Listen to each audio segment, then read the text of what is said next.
Shalom, berjumpa lagi dalam program pendalaman Alkitab melalui pelajaran Sekolah Sahabat bersama dengan kami Cornelius Media.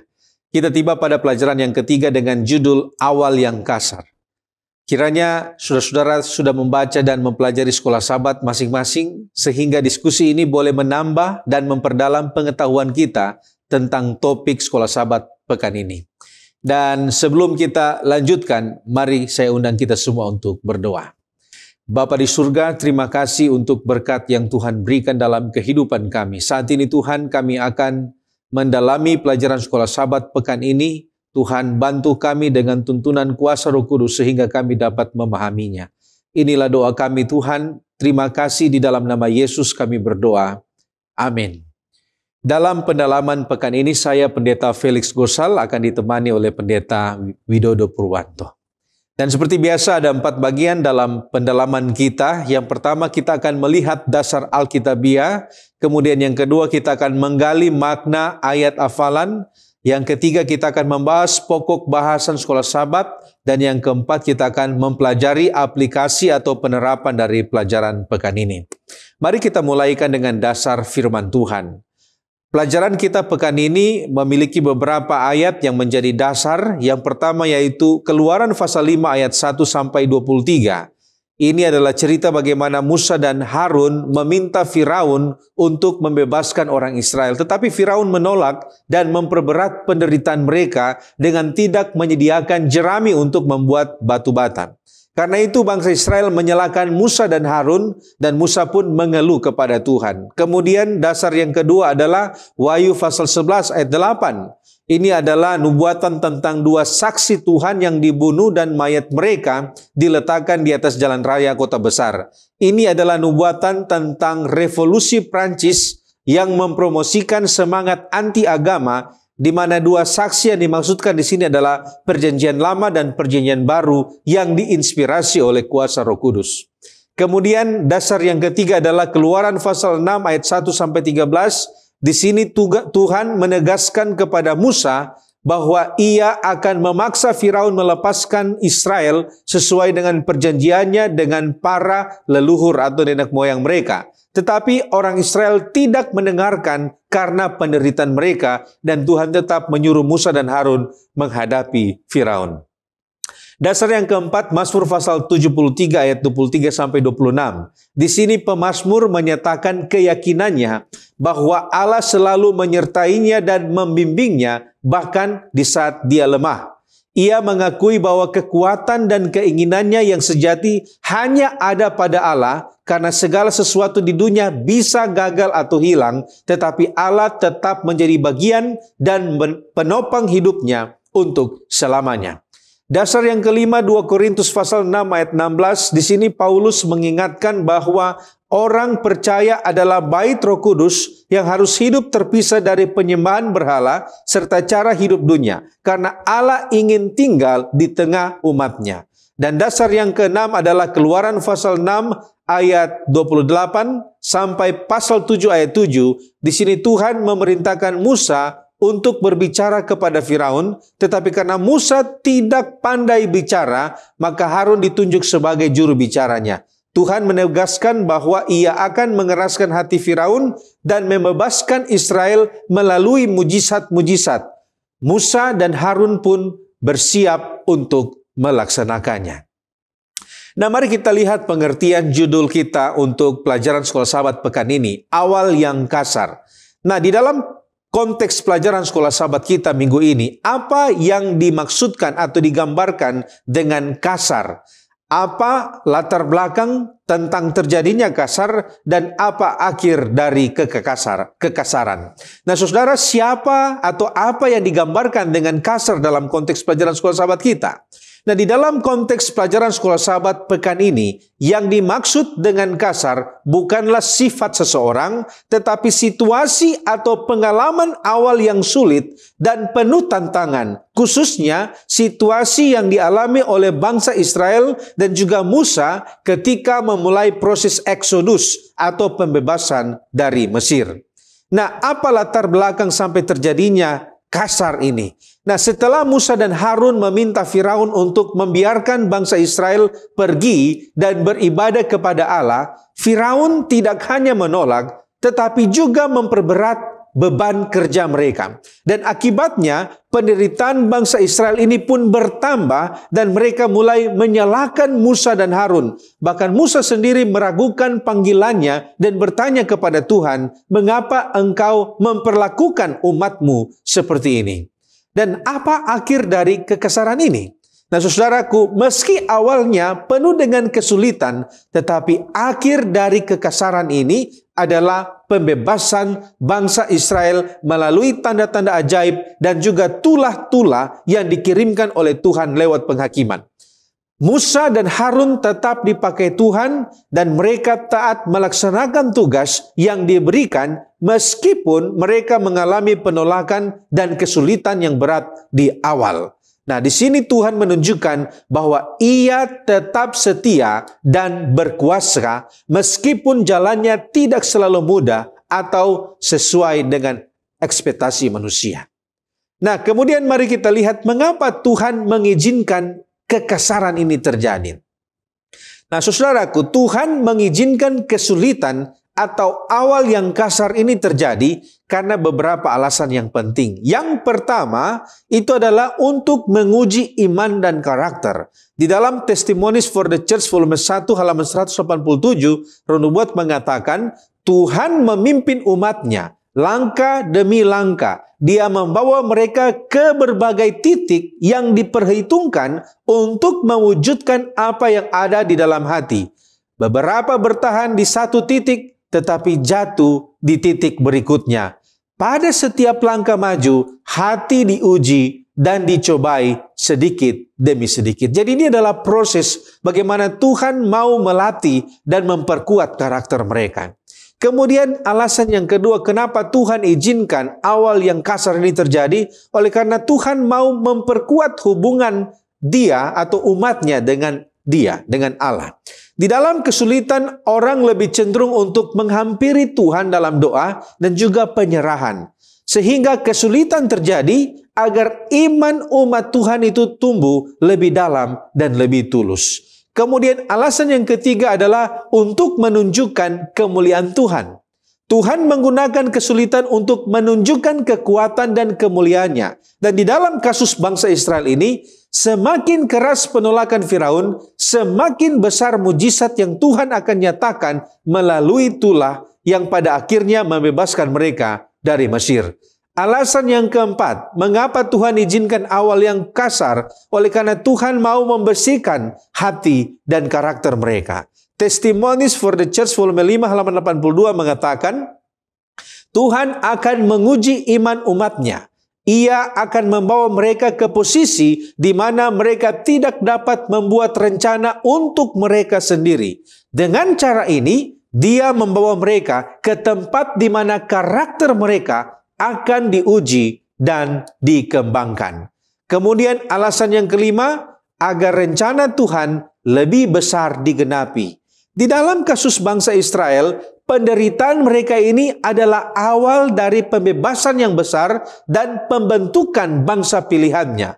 The Ministry of Healing halaman 474 mengatakan, Tuhan mengetahui akhir dan awal. Dalam pemeliharaannya, terkadang rencana dan jalan yang tampaknya hancur justru merupakan bagian dari rencana agungnya yang bekerja untuk kebaikan bagi mereka yang mengasihinya. Ayat hafalan atau ayat inti kita terdapat dalam Keluaran 5 ayat 1 dan 2. Kemudian Musa dan Harun pergi menghadap Firaun lalu berkata kepadanya, "Beginilah firman Tuhan Allah Israel. Biarkanlah umatku pergi untuk mengadakan perayaan bagiku di padang gurun." Tetapi Firaun berkata, "Siapakah Tuhan itu yang harus kudengar firman-Nya untuk membiarkan orang Israel pergi? Tidak kenal aku Tuhan itu, dan tidak juga aku akan membiarkan orang Israel pergi." Apa sesungguhnya kisah atau perikop dalam Keluaran pasal 5? Keluaran 5 merupakan suatu bagian penting awal dari kisah pembebasan bangsa Israel dari perbudakan di Mesir, di mana Musa dan Harun mulai menjalankan misi Allah dengan menemui Firaun di istananya, dan terjadilah di sana konfrontasi. Jadi setelah Tuhan memanggil Musa melalui semak yang menyala, Dalam Keluaran 3 dan 4, Musa dan Harun kembali ke Mesir untuk menyampaikan pesan Tuhan kepada Firaun untuk melepaskan bangsa Israel mengadakan perayaan bagi Tuhan. Namun Firaun merespon dengan menanyakan siapa Tuhan dan menolak permohonan untuk membiarkan bangsa Israel pergi mempersembahkan korban kepada Tuhan. Ayat 1-3. Kemudian di ayat 4-15, alih-alih membiarkan bangsa Israel pergi, Firaun justru memperberat dan semakin menindas bangsa Israel dalam perbudakan di Mesir. Ayat 15-21, dalam keadaan seperti ini, para pemimpin Israel menghadap Firaun dan mengeluh tentang keadaan mereka, namun tidak diindahkan oleh Firaun. Mereka kemudian bertemu dengan Musa dan Harun dan mulai menuduh bahwa Musa dan Harun telah membusukkan nama mereka di hadapan Firaun, sehingga keadaan semakin menjadi sulit dan berat bagi mereka. Mereka menuduh Musa dan Harun telah memberikan pisau kepada Firaun dan hamba-hambanya untuk membunuh orang Israel. Ayat 22 dan 23, Musa menghadap Tuhan dengan keluhan dan kekecewaan. Nah, apa pengertian dalam nats? Siapa atau apa yang dimaksud dengan umatku? Di ayat yang pertama, dalam memperkenalkan dirinya kepada Firaun, Musa mengatakan, beginilah firman Tuhan Allah Israel. Dengan demikian, umatku di sini merujuk pada orang atau bangsa Israel yang saat itu diperbudak di Mesir. Telah dijelaskan kepada Musa sebelumnya di Keluaran 3 ayat 10, siapa umatku ini. Jadi sekarang pergilah, aku mengutus engkau kepada Firaun untuk membawa umatku orang Israel keluar dari Mesir. Nah, apa arti dan jenis perayaan bagiku atau bagi Tuhan? Tidak dijelaskan secara spesifik jenis perayaan apa yang dimaksud, namun John Walton dalam Zondervan Illustrated Bible Backgrounds Commentary Old Testament volume 1 halaman 179 menjelaskan bahwa kata Ibrani untuk perayaan, feast atau festival di sini adalah hak yang merujuk pada upacara keagamaan atau kegiatan penyembahan khusus kepada Tuhan dengan mempersembahkan korban. Itulah sebabnya ayat 3 katakan, izinkanlah kiranya kami pergi ke padang gurun 3 hari perjalanan jauhnya untuk mempersembahkan korban kepada Tuhan Allah kami. Hal ini tentu mengingatkan tentang kisah Abraham yang diperintahkan Allah untuk mempersembahkan putranya Ishak di gunung Tuhan atau Moria dalam Kejadian pasal 22. Sekarang mengapa Firaun sepertinya tidak kenal Tuhan sehingga berkata, siapakah Tuhan itu? Tentang hal ini, Seventh-day Adventist Bible Commentary volume 1 halaman 519 memberikan komentar bahwa Firaun memang tidak mengetahui nama Tuhan orang Israel atau sengaja berpura-pura tidak tahu. Para komentator Alkitab lain menekankan bahwa pernyataan Firaun, siapakah Tuhan itu, lebih bersifat sarkastik atau sindiran, bukan hanya menolak untuk mengenal dan mengakui Tuhan Israel, tapi juga untuk merendahkan Tuhan Israel. Nah, sekarang mengapa Firaun pada akhirnya berkata, tidak juga aku akan membiarkan orang Israel pergi? Nahum M. Sarna dalam Exodus The JPS Torah Komentari halaman 27 mengatakan bahwa dalam doktrin dan kepercayaan Mesir, Firaun adalah penjelmaan dewa. Status ilahi ini berarti bahwa kekuasaannya tidak terbatas, kehendaknya adalah hukum yang tidak dapat diganggu-gugat, dan ucapan-ucapannya memiliki kekuatan ilahi. Firaun menganggap dirinya lebih tinggi dan lebih berkuasa dari Allah Yahweh. Seventh-day Adventist Bible Commentary volume 1 halaman 519 menjelaskan beberapa hal tentang mengapa Firaun akhirnya berkata, tidak juga aku akan membiarkan orang Israel pergi. Yang pertama, Firaun merasa dirinya lebih tinggi dari Allah yang asing itu baginya. Yang kedua, Firaun berpikir bahwa sudah sejak lama ayah dan kakeknya menindas orang Israel dan selama itu Allah tidak campur tangan menolong, mengapa ia harus bersusah untuk menuruti firman Allah itu?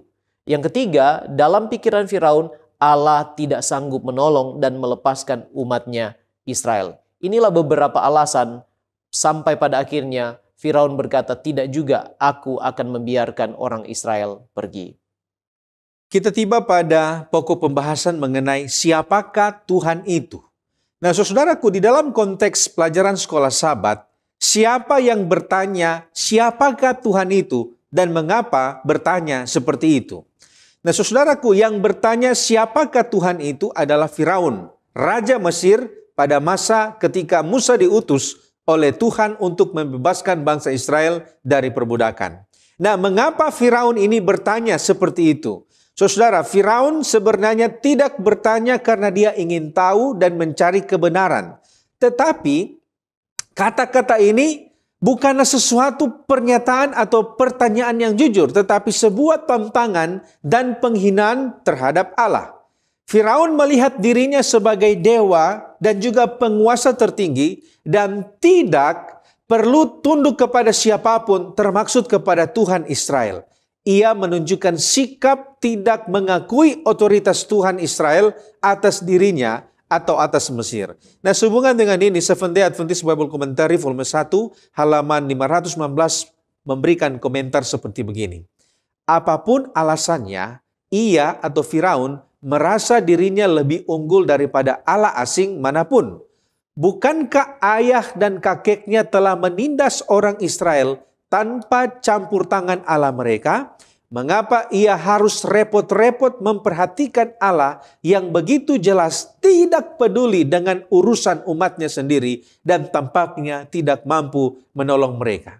Jadi dengan kata lain di sini, Firaun sementara mengejek. Oleh karena beberapa tahun sebelumnya mereka itu hidup di dalam masalah, hidup di dalam kesulitan, dan Firaun mempertanyakan, kalau misalnya mereka ada Allah, di mana Allah itu? Siapa Allah itu? Nah, selanjutnya mengapa atau apa alasan Firaun tidak mengizinkan umat Israel pergi untuk perayaan bagi Tuhan? Nah, saudaraku, Firaun tidak mengizinkan bangsa Israel pergi untuk beribadah kepada Tuhan karena beberapa alasan. Alasan yang pertama itu oleh karena adanya penolakan terhadap otoritas Tuhan. Di sini kita bisa melihat bahwa Firaun tidak mengakui Tuhan Israel sebagai Allah yang benar dan tidak mau tunduk kepada Allah ini. Kemudian alasannya yang kedua oleh karena kepentingan ekonomi dan politik di Mesir. Bangsa Israel ini adalah tenaga kerja murah dan penting untuk pembangunan kota-kota dan proyek-proyek besar di Mesir. Oleh karena itu, membiarkan bangsa ini pergi akan mengurangi produktivitas dan mengganggu kekuasaan Firaun pada saat itu. Alasan yang ketiga, Firaun tidak mengizinkan oleh karena adanya kebencian dan ketidaksombongan. Firaun tidak hanya menolak untuk melepas Israel, tetapi juga memperberat mereka dengan memaksa mereka untuk membuat batu bata tanpa jerami. Itu tercatat di dalam Keluaran pasal 5. Kemudian alasan yang keempat oleh karena pengaruh rohani yang gelap. Firaun di sini digambarkan sebagai simbol dari kekuatan anti Tuhan. Di sini Firaun ini adalah simbol dari sistem yang menolak Allah dan melawan rencananya. Sehubungan dengan jawaban Firaun atau pertanyaan Firaun, siapakah Tuhan itu? Ellen G. White di dalam The Great Controversy halaman 269 mengatakan seperti begini. Inilah ateisme dan bangsa yang diwakili oleh Mesir akan menyuarakan penolakan serupa terhadap klaim Allah yang hidup dan akan menunjukkan semangat ketidakpercayaan dan pembangkangan yang serupa. Jadi nubuatan di dalam kitab Wahyu yang menjelaskan bahwa Alkitab ini akan dimatikan dan akan dibuang, akan ditaruh di jalan-jalan. Ini adalah nubuatan bagaimana Alkitab melihat spirit dari Firaun yang menjelekan atau tidak mengakui Tuhan itu akan terjadi juga di masa revolusi Prancis ketika orang-orang tidak mengakui Tuhan dan kemudian muncullah anti agama dan juga munculnya pergerakan ateisme. Nah, kalau begitu, apa yang harus kita jelaskan atau terangkan jika ada orang yang bertanya, siapakah Tuhan itu? Nah, dari perspektif teologi Kristen, pertanyaan Firaun, siapakah Tuhan itu sehingga aku harus mendengarkan suaranya? Ini bukanlah pertanyaan yang lahir dari pencarian kebenaran yang tulus, tetapi ini adalah sebuah kesombongan dan penolakan terhadap otoritas Allah. Ini adalah pertanyaan dari orang yang tidak benar-benar ingin tahu jawabannya. Dan di sini kita perlu memahami bahwa ini adalah pertanyaan yang lahir dari kekerasan hati dan juga penolakan terhadap otoritas Allah. Oleh karena itu, apa yang harus kita lakukan jika kita bertemu dengan orang-orang seperti begini? Hal yang pertama yaitu jangan pernah berdebat dengan orang seperti begini. Evangelism halaman 301 mengatakan, argumen tidaklah sekuat penyajian Kristus yang hidup dan karakter yang konsisten. Ketika mereka yang menentang kita datang dengan kontroversi, marilah kita menyajikan firman dan roh Kristus. Kemudian yang kedua, apa yang kita lakukan ketika bertemu dengan mereka yaitu berdoa di dalam hati agar hati mereka dapat dibukakan dengan kuasa Roh Kudus. Yang ketiga, tetap memberikan kesaksian yang jelas. Meskipun pertanyaan ditujukan dengan sikap yang menentang, tetapi kita tetap harus memberikan kesaksian tentang siapa Allah itu melalui firman-Nya dan karyanya. Kita berpindah pada pokok pembahasan awal yang kasar. Apa sikap atau apa yang diperbuat Musa saat para pemimpin umat Israel marah kepadanya? Alfa Omega Jilid 1 halaman 300 mengatakan bahwa Musa dan Harun merasa susah hati mendengarkan keluhan dan kemarahan mereka. Digambarkan juga dalam Bible komentari kita bahwa Musa dan Harun tidak bisa berkata apa-apa saat itu dan sikap mereka adalah datang menghadap Tuhan, satu-satunya penuntun dan sumber jalan keluar bagi mereka. Musa berkata dalam Keluaran 5 ayat 22 dan 23, "Tuhan, mengapakah kau perlakukan umat ini begitu bengis? Mengapa pula aku yang kau utus? Sebab sejak aku pergi menghadap Firaun untuk berbicara atas namamu, dengan jahat diperlakukannya umat ini, dan engkau tidak melepaskan umatmu sama sekali." Mengenai sikap dan kata-kata Musa, Seventh-day Adventist Bible Commentary volume 1 halaman 521 mengatakan bahwa kata-kata Musa tidak mencerminkan semangat ketidaksenangan atau pembangkangan, tetapi kebingungan dan keingintahuan. Pertanyaan dan keluhan itu muncul dari iman yang tidak dapat memahami cara Allah bekerja. Pada saat yang sama, ia memohon pertolongan di saat-saat yang sangat dibutuhkan dan untuk menyingkirkan apa yang tampaknya bertentangan dengan sifat dan kehendak Allah. Sekarang apa persepsi pemimpin umat Israel tentang Musa yang akan membebaskan mereka dari penindasan? Dan mengapa para pemimpin umat Israel sampai harus marah? Apakah karena beban yang diputuskan Raja Firaun atau memang karena Tuhan menguji dan memberi pelajaran kepada Musa? Persepsi awal para pemimpin Israel tentang Musa yang akan membebaskan mereka adalah mereka percaya apa yang disampaikan Musa dan Harun mengenai rencana Allah bagi pembebasan mereka dari perbudakan di Mesir. Hal ini tercermin dalam Keluaran 4 ayat 31. Lalu percayalah bangsa itu, dan ketika mereka mendengar bahwa Tuhan telah mengindahkan orang Israel dan telah melihat kesengsaraan mereka, maka berlututlah mereka dan sujud menyembah. Harapan mereka sangat tinggi bahwa Tuhan telah mendengarkan teriakan minta tolong mereka dan akan segera membebaskan mereka. Nah, kemarahan mereka terhadap Musa dan Harun ialah bahwa setelah Musa dan Harun menghadap Firaun, Firaun justru mengambil tindakan untuk memperberat kerja orang Israel sebagai budak dan semakin menindas mereka sehingga penderitaan mereka semakin hebat. Andrews Bible Commentary halaman 205 katakan bahwa para pemuka Israel menyalahkan Musa dan Harun akan apa yang telah menimpa mereka. Mereka berpikir bahwa semua yang terjadi kepada mereka ialah akibat Musa dan Harun telah membusukkan nama mereka di hadapan Firaun. Keluaran 5 ayat 21, lalu mereka berkata kepada keduanya, "Kiranya Tuhan memperhatikan perbuatanmu dan menghukumkan kamu, karena kamu telah membusukkan nama kami kepada Firaun dan hamba-hambanya, dan dengan demikian kamu telah memberikan pisau kepada mereka untuk membunuh kami."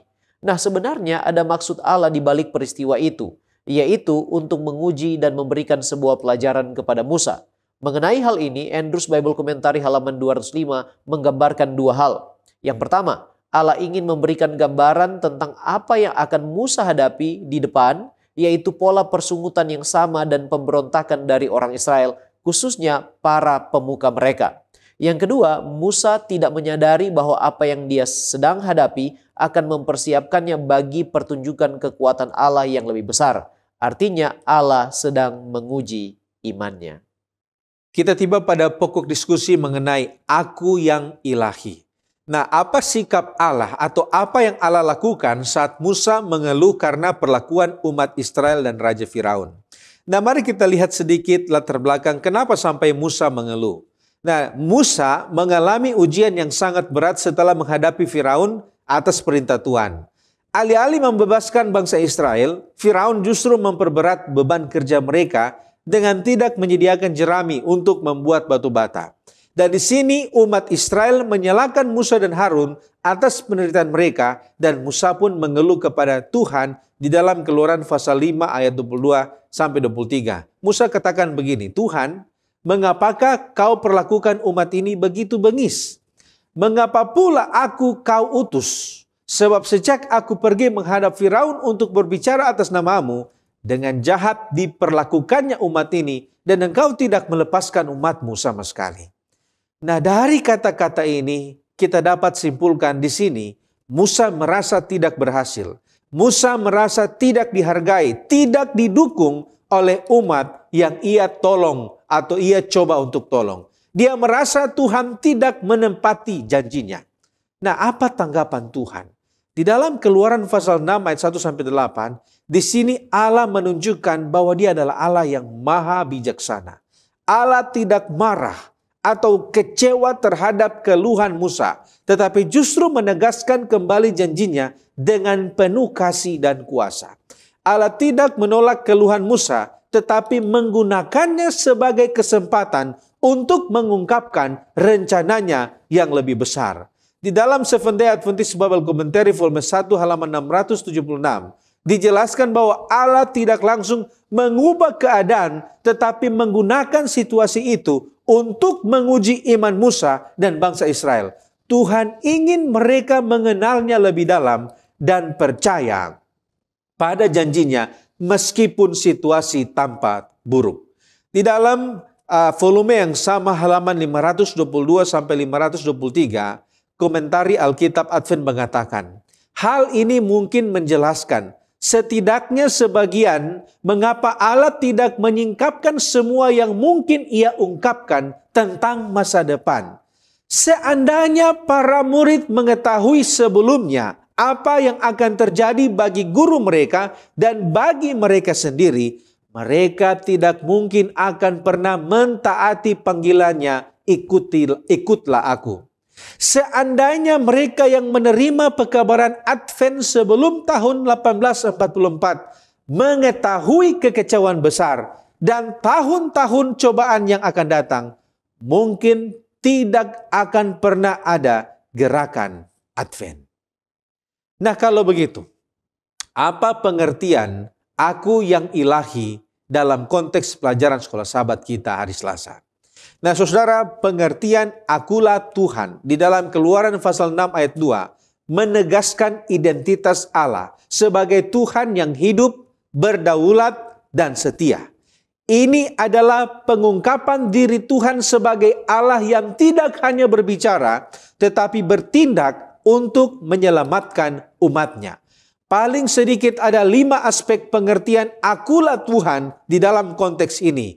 Yang pertama, akulah Tuhan berarti Tuhan akan menepati janjinya.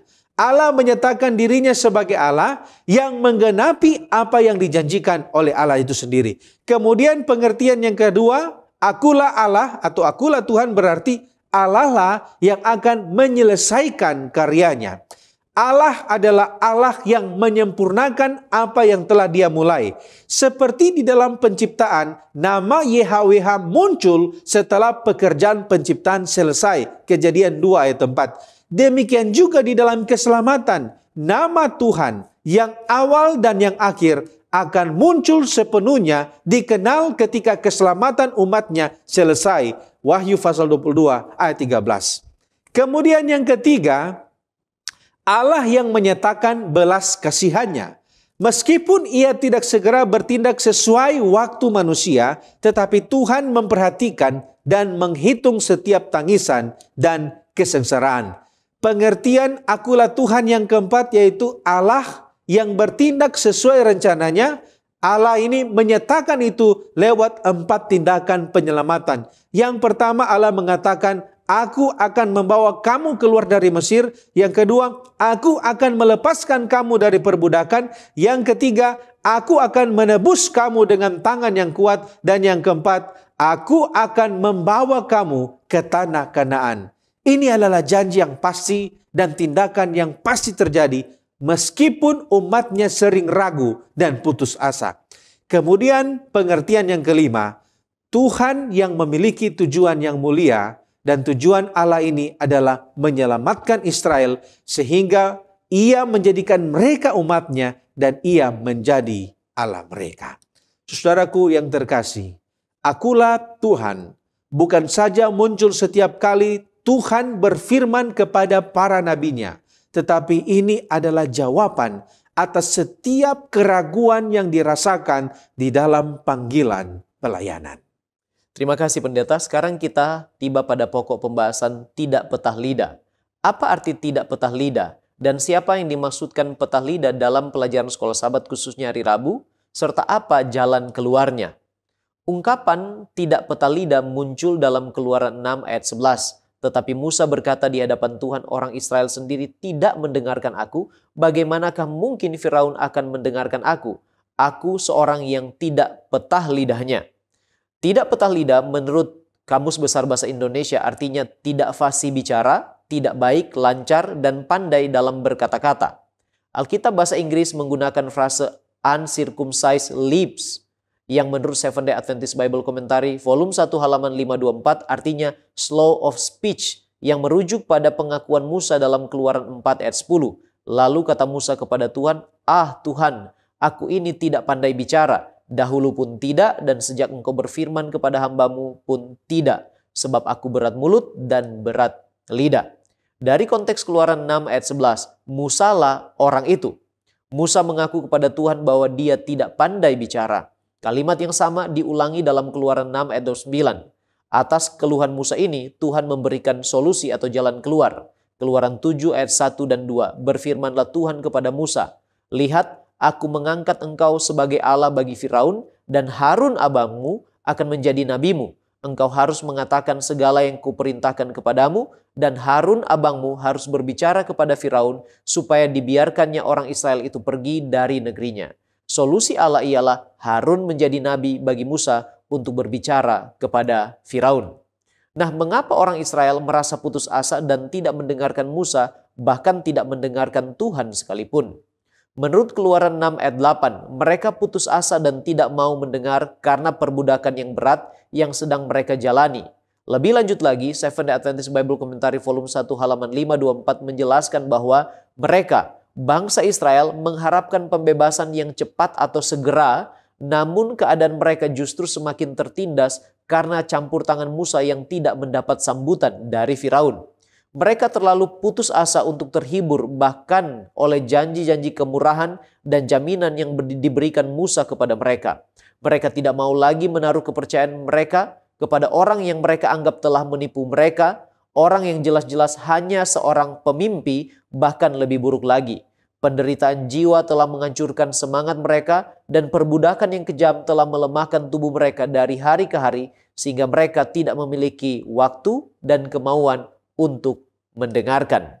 Pena Inspirasi Alfa Omega Jilid 1 halaman 303 katakan, orang-orang Israel itu telah mengharapkan akan memperoleh kebebasan tanpa melalui ujian iman ataupun kesukaran serta penderitaan. Tetapi mereka belum bersedia untuk kelepasan itu. Mereka mempunyai iman yang kecil pada Allah dan tidak mau dengan sabar menahan penderitaan sampai kepada saat bila mana Allah melihat sudah sepatutnya diadakan suatu tindakan bagi mereka. Kita lanjut kepada pokok diskusi mengenai seperti Allah bagi Firaun. Nah, apa pengertian dalam Keluaran pasal 7 ayat 1, Tuhan akan mengangkat Musa sebagai Allah bagi Firaun. Nah, saudara, kata Allah di sini bukan berarti bahwa Musa adalah ilahi atau Tuhan.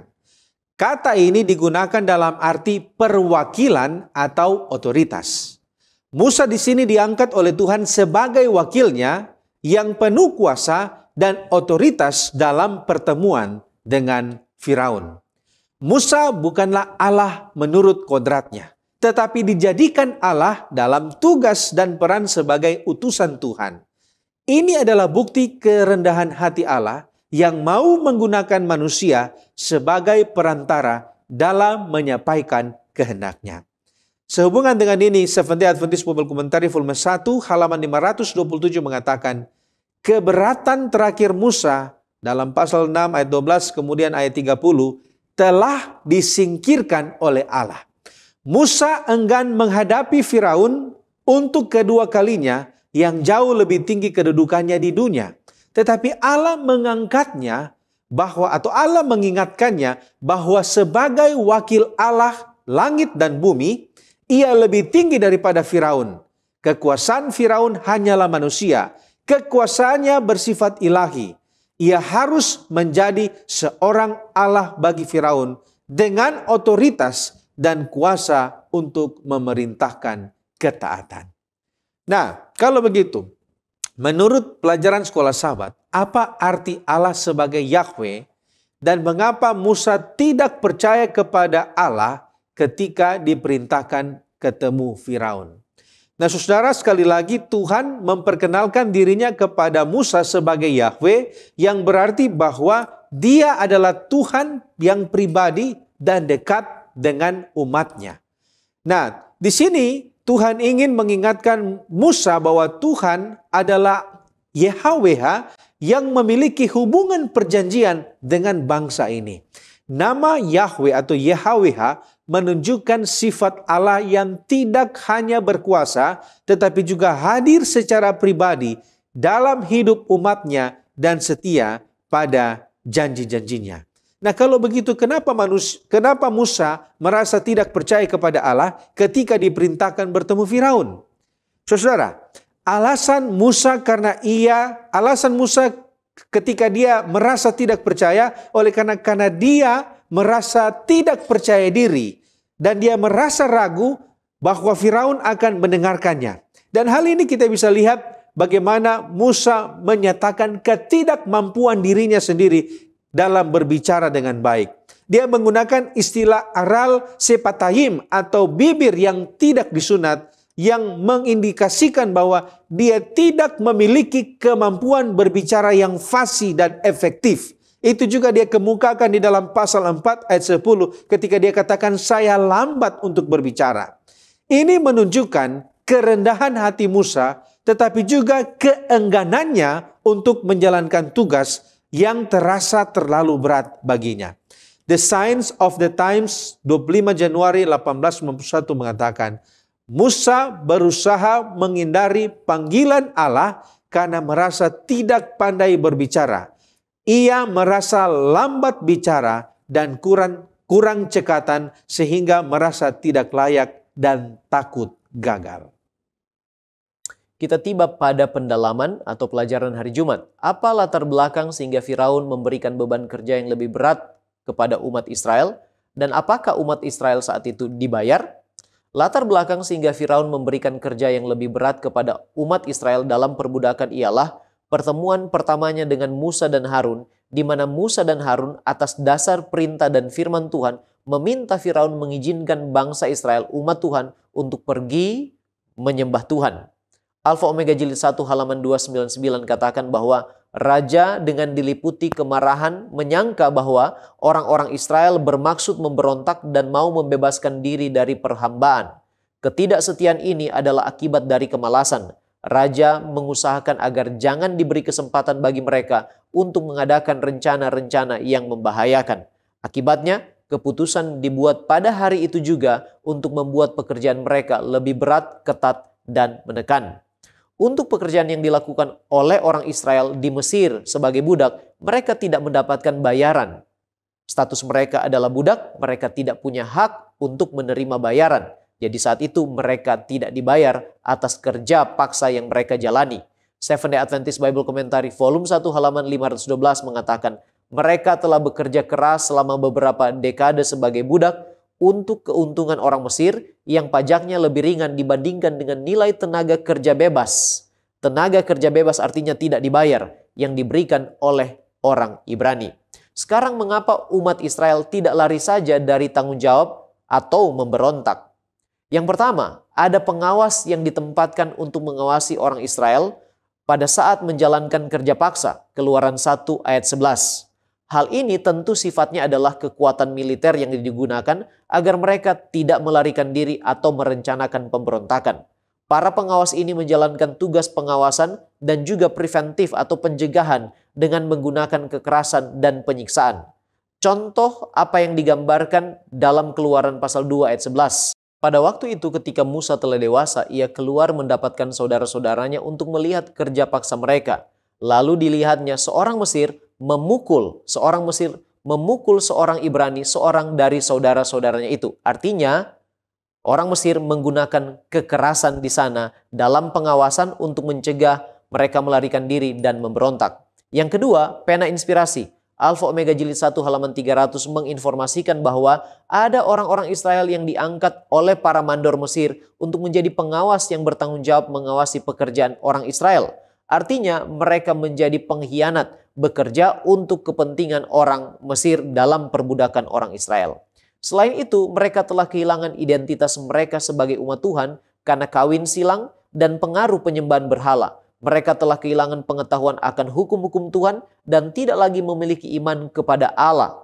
Mereka telah merasa lebih senang hidup sebagai budak di Mesir daripada melarikan diri atau memberontak.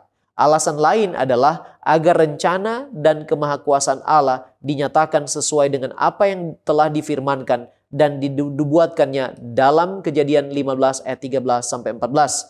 Firman Tuhan kepada Abram, "Ketahuilah dengan sesungguhnya bahwa keturunanmu akan menjadi orang asing dalam suatu negeri yang bukan kepunyaan mereka, dan bahwa mereka akan diperbudak dan dianiaya 400 tahun lamanya. Tetapi bangsa yang akan memperbudak mereka akan kuhukum, dan sesudah itu mereka akan keluar dengan membawa harta benda yang banyak." Kita tiba pada aplikasi. Apa yang kita harus lakukan jika sesama kita menolak atau menentang kita?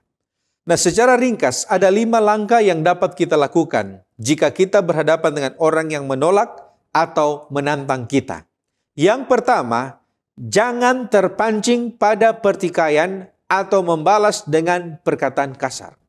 Counsels to Writers and Editors, halaman 55 mengatakan, seringkali orang-orang yang digerakkan oleh iblis mencoba untuk menimbulkan pertengkaran, dan mereka yang memberi jawaban dengan keangkuhan dan kemarahan hanya akan menyuburkan api permusuhan itu. Jangan balas dendam, tetapi tundukkanlah setiap pemikiran kepada Kristus dan janganlah terlibat dalam perdebatan yang sia-sia. Yang kedua yang dapat kita lakukan adalah sabar, rendah hati, dan tunjukkan kasih, karena lawan juga bisa jadi disesatkan atau keliru. Evangelism halaman 305 mengatakan, kita harus melakukan segala sesuatu dengan kasih. Kita harus memperlakukan semua orang dengan kesabaran dan kelemah lembutan. Kita harus mengingat bahwa banyak jiwa yang bertindak salah bukan karena kejahatan, tetapi karena tersesat dan tidak memahami kebenaran. Kemudian yang bisa kita lakukan, hal yang ketiga adalah berdiri teguh pada iman dan berpegang teguh pada firman Allah sebagai dasar kebenaran. Artinya jangan sampai goyah. Kemudian yang keempat yang bisa kita lakukan, fokus saja pada pekerjaan pelayanan dan menyebarkan kebenaran dan tidak perlu membesar-besarkan persoalan. Dan yang kelima, berdoa, serahkan hasilnya kepada Tuhan yang adil dan berkuasa. Ellen G. White di dalam buku Prayer mengatakan, dalam menghadapi tantangan dan penolakan, janganlah menyerah atau putus asa. Berdoalah dengan tekun, serahkanlah segala sesuatu ke dalam tangan Tuhan, dan percayalah bahwa Dia akan melindungi dan menuntun. Terima kasih Pendeta. Sebagai penutup, apa yang harus kita lakukan jika kita harus menegur atau menentang orang lain yang melakukan kejahatan?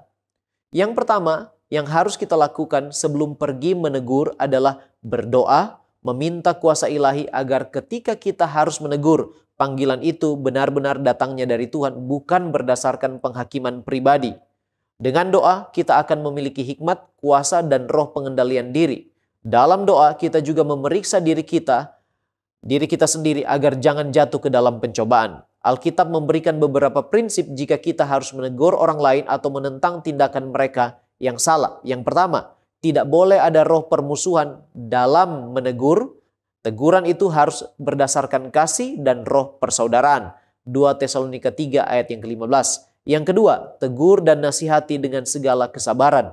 2 Timotius 4 ayat 2. Yang ketiga, tujuan kita menegur haruslah menuntun pada kebenaran dan kesehatan iman, Titus 1 ayat 13. Dan yang keempat, menegur haruslah dengan lemah lembut, Galatia 6 ayat yang pertama. Thoughts from the Mount of Blessing halaman 55-58 mengatakan, ketika kita berhadapan dengan musuh-musuh Kristus, kita tidak boleh mengatakan apapun dengan semangat pembalasan atau yang bahkan terkesan mencerca. Orang yang berdiri sebagai juru bicara Allah tidak boleh mengucapkan kata-kata yang bahkan keagungan surga pun tidak akan menggunakannya ketika berhadapan dengan iblis. Kita harus menyerahkan kepada Allah pekerjaan menghakimi dan juga menghukum. Mari kita tunduk kepala dan berdoa. Bapa kekal Allah kami di sorga, kami bersyukur memiliki Allah yang baik dan setia seperti Engkau, yang telah menuntun kami dan memberi kesempatan kepada kami untuk belajar firman-Mu. Tuhan, kiranya kuasa Roh Kudus-Mu menerangi pikiran kami, supaya apa yang kami pelajari kami dapat mengerti, dan sanggupkan kami untuk boleh mempraktekkan apa yang kami pelajari dalam kehidupan kerohanian kami. Tuhan, berkatilah kami semua. Ampunilah kami dari dosa dan pelanggaran kami. Kami persembahkan doa ini dalam nama Yesus, Juru Selamat kami. Amin.